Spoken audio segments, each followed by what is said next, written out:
It is a good day to you all, and welcome to the Breakfast Club right here on Asake. My name is Fungai Mawada. As you all know, we're all headed for the 2023 elections, and there's been talk in social media, in the newspapers, everywhere you go about the youth participation in electoral reforms as well as politics. So to help me talk more about this, I'm joined by two young individuals who are involved with youths directly and indirectly. I am joined by the president of ZINASU, that is Benon Ncube, as well as Brighton Ncube, who is a journalist. Good day, gentlemen, and welcome to the Breakfast Club. Good day. All right. So to begin with, youth constitute a large number that is in our country, according to the census report, which was brought out sometime this year. So my first question will be, with the numbers in their favor, why are you so disengaged from taking part in civic or political issues? Well, the political nature in itself in Zimbabwe does not favor young people. You can start looking at it maybe from an inspirational side. The whole setup of the political parties themselves, young people we do not have young people that are politically active. And I don't want to totally blame young people for not participating. I want to blame the people that are already in the playing field by not allowing young people to come in, because there are some things that we have to take note of, the issue of gatekeeping. You know, it's difficult for a young person to just pop up and participate in a political field. But then if they are to participate in that political field, that's the only way you can attract fellow young people to see that this is exactly what we would want to associate with. Because they will say young people prefer music, the young people prefer art. It's because there's more young people in that area than adults. But then the political field, they don't want young people there. There's a lot of gatekeeping. So young people find it difficult to penetrate through that space. So if we're not looking up to anyone up there, what would we be doing there? Okay, just to interject there, is this from both sides? Are we talking about opposition parties as well as the leadership that is currently in place as well? If we were to look at all political parties that are there, in all positions of influence, I don't want to go to this idea of saying youths are those that are below 35. Let's say who are in influential positions from 18 to 25, okay? You can't get up to 10. A whole political party. So who are we looking up to? Whom are we expected to support? Whom are we expected to talk to? Because we don't have 18 to 25. Of course, 35 years, they are youths, but there's already a generational gap between an 18-year-old and a 35-year-old. And there are also other instances that we can mention. Of course, political violence. The environment is not conducive enough for a young person who still feels like they've got a life to live, because people die in that field. People get hurt in that field. So like going into the army, it's like going into politics in Zimbabwe. You know, you never know if you're going to come out alive after election year or after your election era. All right, Brighton, why are youths disengaged from democratic processes? Maybe just to add on what he said about political parties, you look at in Zimbabwe, there's this thing, structures, political parties, you find that there's the youth wing, but they don't find the youths in the national executive of that political party.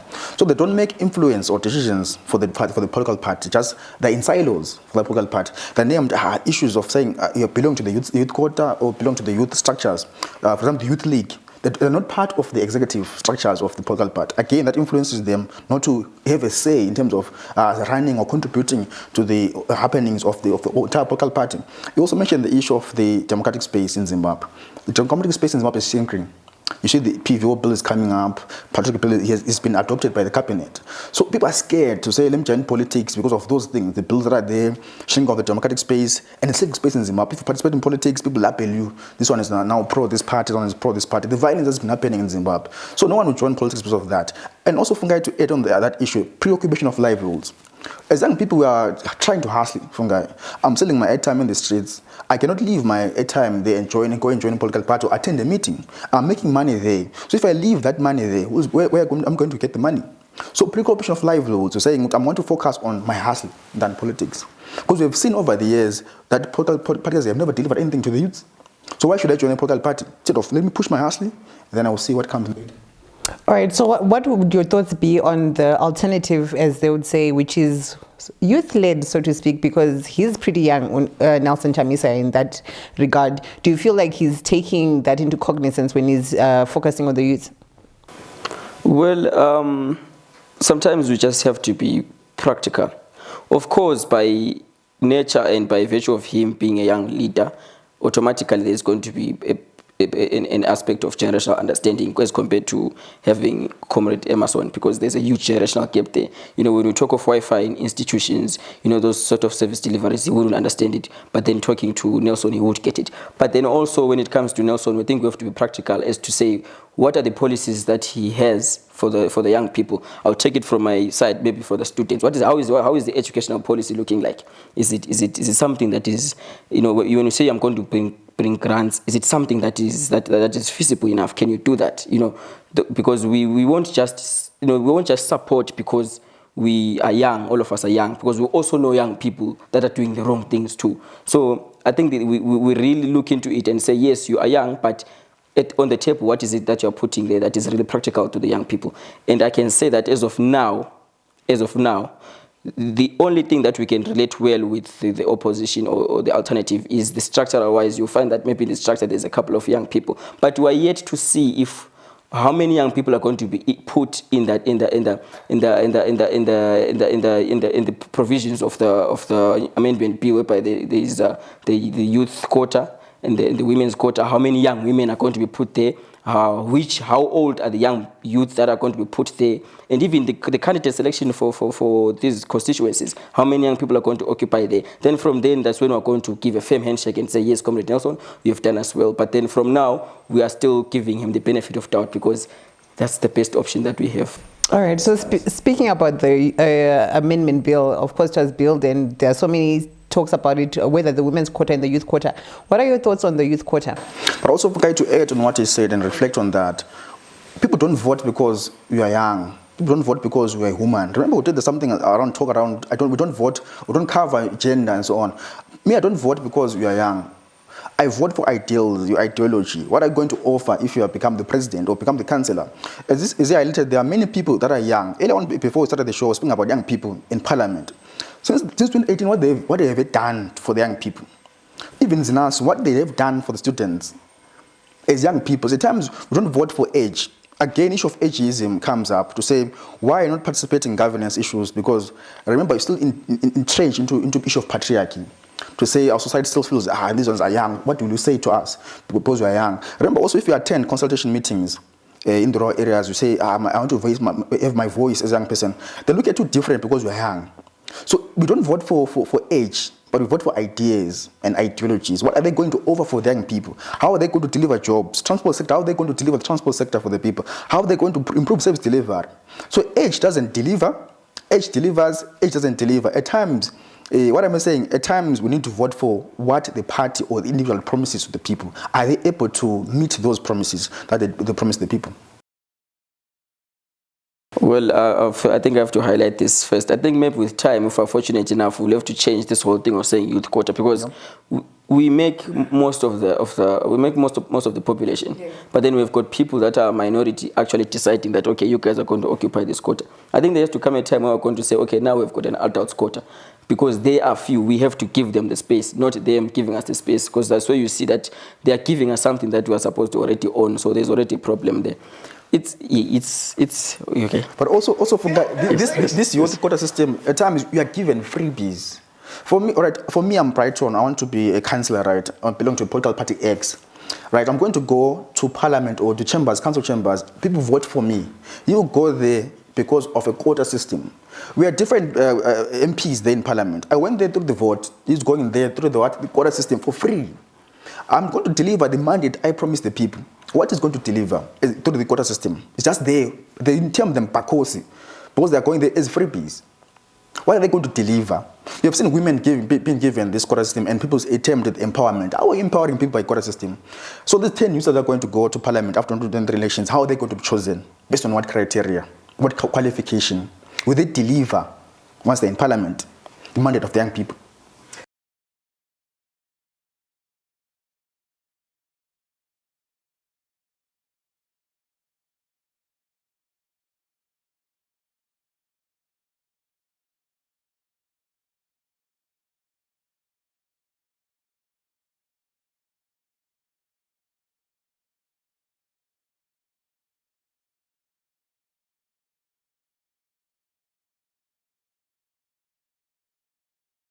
Okay, to be practical and bring it back like home totally. You know, once you say youth are not participating in politics, and then you say there's certain youth that are going to be handpicked by the party to occupy those positions. Already, we are now dealing with youth that are already having a relationship with that political party, because trust me, they're not just going to pick randomly. They're going to pick people that they relate well to. So we're still leaving the other youth out there that deserve to participate in that area. I think maybe it could have been better maybe if the quota system existed in a party. Maybe if we were to say amongst maybe 80 candidates that are going to contest, can we have 40 being young people? Such that even if you have to bring that other quota system already, we have already tried to incorporate young people, because I know for sure how these political parties work. If they are to pick 10 young people from the political party to represent them, it's not just going to be a random young person that has got ideas or anything. It's going to be the favorite person to that person who is picking those young people. And then at the end of the day, we don't do justice to representing young people. We just keep on growing a certain favorite, a cabal or a faction. So it's difficult to say it works. But also, 67.2% of the population in Zimbabwe, they are the young people. But give them 10 seats in parliament, 10 seats when they are the majority. How do you then continue saying we want renewal, generation change, renewal, change of leadership in terms of young people into coming into play? At times you ask an old person in power right now, but for IIR, they don't know about those things, because they don't know about, they went to the strike, they came back, they became a minister, they don't know about those things. So, but giving young people 10 seats to be in parliament, when they are a majority in Zimbabwe, for me it doesn't make sense. It's not even empowerment, just tokenism. So I think one of the things that also that has destroyed young people is the issue of tokenism. These 10 seats for me, they're tokenism, just saying, okay, young people, we see you, but we're going to give you 10 seats. That doesn't mean anything. Wow, very profound. So, okay, moving on, we've seen that a lot of youths are on social media and the likes. Do digital spaces have an influence on youth participation when it comes to elections and democratic processes? Yeah, they do have an influence, but then now are they being utilized enough?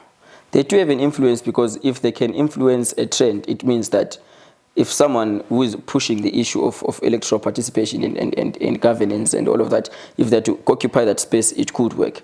So the problem now is who occupies the position, the institutions that can actually use social media to advocate for these things. If that person is not a young person, it's going to be difficult for them to understand how to package a message when they put it on social media. Because maybe you find that maybe the information desk of media, Zimbabwe Broadcasting Corporation, or the information desk of a CSO belongs to someone who already has got does not have touch with the young people. And then you give them YouTube, TikTok, or Instagram. How on earth are they going to package a message the same way it is packaged by an artist who is promoting a brand or a song? So, you know, we can't have, the reason why it's not being utilized enough, because we are all the young people are all there, but the message is not getting there. So it means it's the packaging of the message.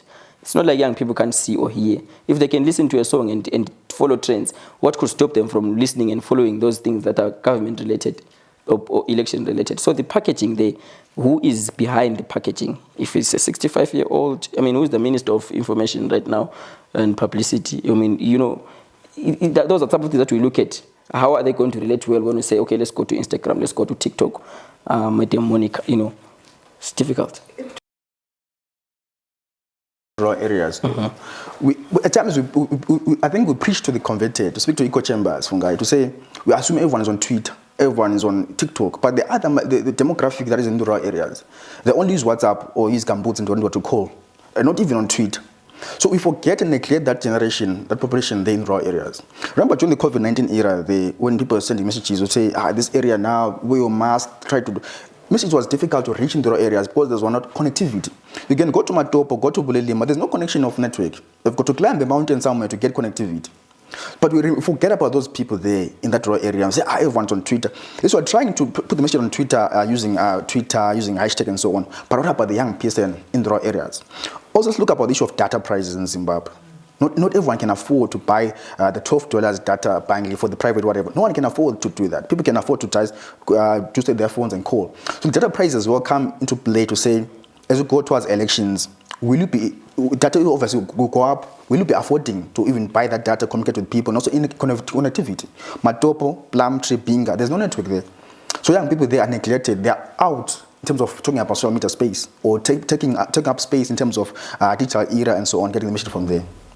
All right. And are political parties, looking at the different political parties that we have in Zimbabwe, taking advantage of that youth ecosystem that you're talking about, which is on social media, in terms of getting them to register to vote, in terms of getting them to just participate generally in democratic processes as well? Yeah. I've seen a lot of work being done by the alternative. I've seen also some work being done by ZANU-PF. But I'm worried, since we're now moving into, politics changed to the social media politics, especially during the time of JFK. Now, here in Zimbabwe, when you put certain things like the Cyberbullying Act, and then you're also promoting the issue of young participation on social media, on political issues for young people, the provisions of the Cyberbullying Act, and that which comes with the time of elections, and then the way we communicate the message and the way people talk during election time, it closes the space and the participation of someone on social media being controlled by the Cyberbullying Act. And if you can even talk about the Patriotic Bill.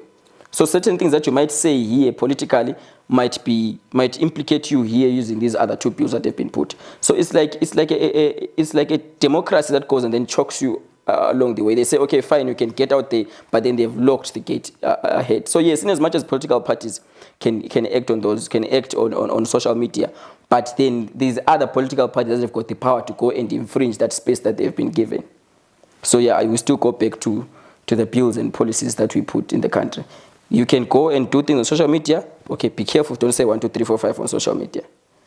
Being done by a political party that is also contesting. So it makes things really difficult. Wow, very interesting. And Brighton, your sentiments on that? So I think it's not enough for political parties to do things online, be it on Twitter Space and so on.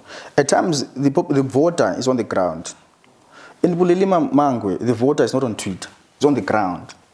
But if we focus more on online platforms, to say I'm going to put message online, we're neglecting another voter who is on the ground.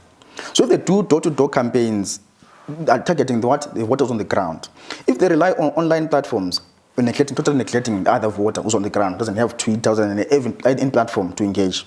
They can do their press conferences online, but also the voter on the ground, how will they know about what you're going to promise? I always say you can't go to a villager or a village there and say, I'm going to build an airport for you, a spaghetti road. The village doesn't want a spaghetti road there in the village. They want what's now, farm implements now. Right. So for me on Twitter, you can say to me, I'm going to put free Wi-Fi and so on. For me, I'm good. But how about youth which are on the ground, doesn't need Wi-Fi? Just need something, a job or something to do, hands-on, entrepreneurial skills. What about the youth who's on the ground? So at times we forget about that youth. We focus more on online platforms and so on, and assume everyone. We have this notion about Zimbabweans, we have this umbrella analysis to say everyone's on Twitter, everyone is online, but forgetting the other voter who's not online. All right. Yeah, sure, go ahead. I think I had missed the part of the rural young people. You know, I had the privilege to work with Mad South during my attachment with Hapaku Trust and all those communities. It's not only we can't necessarily blame a certain political party for assuming that everyone's on social media, because even those that are on the ground in rural areas, there's something that is blocking the access of political parties to these young people. You have to look at what is the relationship between the young people and the traditional leadership, because you can't talk of young people in a rural setup and you ignore the traditional leadership. Does the traditional leadership allow young people to participate in these spaces? I have seen meetings in these communities. It's difficult. You find that out of 50, there's a few young people that attend. So now, is the traditional leadership system ready and willing enough to allow engagement between political parties and the young people in their areas? In most of the cases, no. As having been shown by what the traditional leaders, which is supposed to be apolitical, has since seen to be political. So that is the other thing that could stop access to young people by political parties, especially when it comes to electoral processes. The traditional leadership system that is controlling the community. Okay, Brighton? That also goes back to your first question, Fungai, to say what hinders young people to participate. In rural areas, you find out to say in their meetings, rural meetings, right? Young people don't go to those meetings. Why? Because they assume, they perceive this is for the adults, for the old people. If they go there, they'll sit on the floor and not say a word, because they assume it's for what? For the chiefs. And if they say something, the sub-bocos will look at them like, okay, where do you know these things? So we need the information gap now, to go to the chiefs now, the sub-bocos, even young people there, to educate them about different things, to say, guys, this is your platform as well to speak. Because they still assume, the other societies that will come from Fungai, they're still entrenched deep into tradition as well as culture, to say, don't say anything. Even women, if you go to some meetings, consultation meetings, women don't say anything because they fear, if I say something like this, what will my husband say? What will the elder say in the community? So they still fear the issue of being persecuted by the husband. So we said this in the meeting. It becomes wrong afterwards. So the women are still oppressed in rural areas. Young people are still oppressed. They can't even voice their issues because of that patriarchal society that we're in. Oh, wow, very interesting points that you guys highlight there. So I'm just curious though, you guys were talking about how, social media, yes, it does help, but then it's limited in how it reaches people. And I was just thinking of Dr. Nkosana, whose method was going down to the ground and talking to people, one-on-one. Why didn't that method work with young people when it came to the urban areas or whichever areas that he was reaching, in your opinions, obviously, your own personal opinion? Well, I think it could go to how do you package your what is the model that he used to reach out to young people. There's a models of talking to people. It's different. I mean, if you go there and treat it like a rally, or like if you treat it like a workshop, you attract the workshop kind of people. If you treat it like a concert, you attract the concert kind of people. If you treat it like a picnic, you attract the picnic kind of people. So which audience does he want to reach? Does he want to reach the young people? Where do you find the young people? What do you need for the young people? Because they can't treat the young people. Young people won't just go to a rally just like that. But if you put certain things that attracts them to go and listen to your message, they will come. The same way old people won't just attend a young people's, let's say maybe a young people's concert. They won't just show up. So it's the same. The same way when you invite an artist, a young artist, and then there's an album launch by Macheso. The venue is also different. The venue is also different. So I think maybe they should also consider that. That's why I was saying we need young people occupying those spaces. Because him coming on his own to talk to these young people, you would not be able to understand certain things that would have been understood by someone who's coming from the young people telling him that, okay, let's address them this way. So I think that's where that's where maybe it wouldn't work for most that would use the same approach for the young people and for everyone that they lead. All right, your thoughts on Dr. Nkosana's approach? That is saying, what Nkosana failed to do was, also what was destroyed young people is of tokenism. To say, I can't come to your rally because there are no t-shirts or free alcohol. I remember we went down to one of the different suburbs in Bola doing voter education door to door. Young people ask you, where's alcohol? Where's the t-shirt? Where's the cap? So those things have destroyed young people, saying we're waiting for something. Even invite someone for a workshop, but they ask you, is there free lunch? Is there free transport? So without those things, no one will come to event. No one will understand your message, even package your message very well. But without those things to lure the young vote, to attract the young voter, no one will come. Why doesn't PF has many young people going there? Because they give them freebies. Go to the areas now, they give them seeds for farming, they give them farm implements, they give them farm tools to do whatever they want to do. They give them sugar. That's a rural voter now, the needs of a rural voter in the rural areas. But come to town again, then you are concerned more, you say, come and vote for me. Without those needs of a voter, that tokenism that is destroy young people, no one will listen to you. People now want tokens. Wow, okay. So my final question, what can government and civic society do to obliterate what we call youth voter apathy? Because I think we saw it during the by-elections, if you're following, that a lot of young people literally were not going to vote. It was mostly the older generations, all the older people way above 35 years old who were going to participate in the by-elections. And they always say that the by-elections are an indicator for the elections to come. So how do we stop voter apathy from the youth and encourage them to go and register to vote? I think it could have worked well. The electoral bill actually looked more away, you looked away from the administrative part of it and also looked at other practical stuff on the ground, like punishing certain things like political violence. We need, what happened in Insisa there in Matobo. There are young people that saw that. They will not participate, definitely not, after seeing what happened. So we need the government can also put policies that punish such instances. And then also civil society should decentralize voter registration and voter education programs away from the capital to evenly distributed around. I could say there is a lot of civil society organizations that are working in Harare as far as voter registration is concerned as compared to Bulawayo. there's a lot. But here, there's a few. So that's why it also owes to the few few young people that actually go and register to vote. So if it's like that in Bulawayo, what happens in Pinga, in Matabeleland North? How many civil society organizations are willing to go and occupy that space and help young people to register to vote? So I think that's what we also need to do. And political parties too, they need to desist from the system of gatekeeping and allow young people to occupy spaces. We want to see a national executive that has got young people, total young people, not the pseudo young people by saying because you're not yet above 40, you're still a young person. We want someone who's 23 who's chairing a department in a political party. That way they will know how to talk to me and I will also know how to talk to them and I can actually feel free to participate with them because as it stands, right now we are dealing with people that are already at the conclusion of their existence. And then we are still trying to find ways of them taking us to the future. So there is no hope in me participating in that because I know, I'm going to put you there, but biologically 10 years from now, you are not there. So we need political parties to put people that have got young people, like practically they've got young people with them. I think that could work. That could also attract young people to participate. Wow, talk about true threats. And Brighton, your sentiment? What has been said. And also political parties, also the CSOs. You can't be teaching voter education to the 2K now the same way you did 1980. You can't use the same mechanism that you did 1980 to the 2K now. It's different. You can't go to door with your slip and say, I'm encouraging you to go and vote. But come up with an attractive way to lure the new voter. Come up with attractive mechanisms. I remember there was the Winky D concert, free entry, bring your token, whatever, your slip. For me, it was attractive and innovative. You say, okay, even the 2K can go there. But you can't use the same mechanism that you used in 1980 now. No one will go there because like, oh, what change does it make? And also, Fungai, in Zimbabwe, you've seen even the recalling of MPs, recalling of councillors. If you tell me what I spent 3 years, since 2018, without a councillor because they were recalled by someone in the office, and then you tell me now, will I go and register to vote? I won't go because of that recalls. It's 3 years without any service delivery in my ward.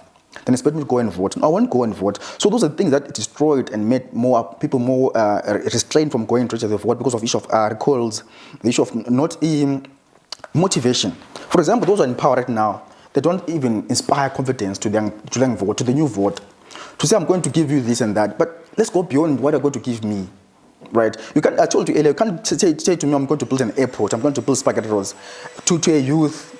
Talk about jobs, talk about job creation, talk about the health sector, talk about simple things that I want, basic needs, primary needs. Just talk about long-term issues. I don't mind about an airport or spaghetti, but talk about the immediate needs of a voter. Jobs, education, health sector, transport sector, because it affects me daily. Some of us have never been to the airport, but need to know about the basic things about job creation. I need a job, health sector, education sector, fees must fall, things like that. I want to hear from the political parties, but they haven't told me that. So there's too much apathy from young people. Don't go and register to vote because of that. Don't inspire confidence to the voters. All right, and I was just thinking as you guys were talking, like, obviously you've witnessed so many, harmonized elections when it comes to Zimbabwe and the likes. What are you hoping for it to be different in terms of elections next year come 2023? What do you hope to see as a difference where you'd be like, oh, wow, we've really grown as Zimbabwe. We've really outgrown certain habits and the likes?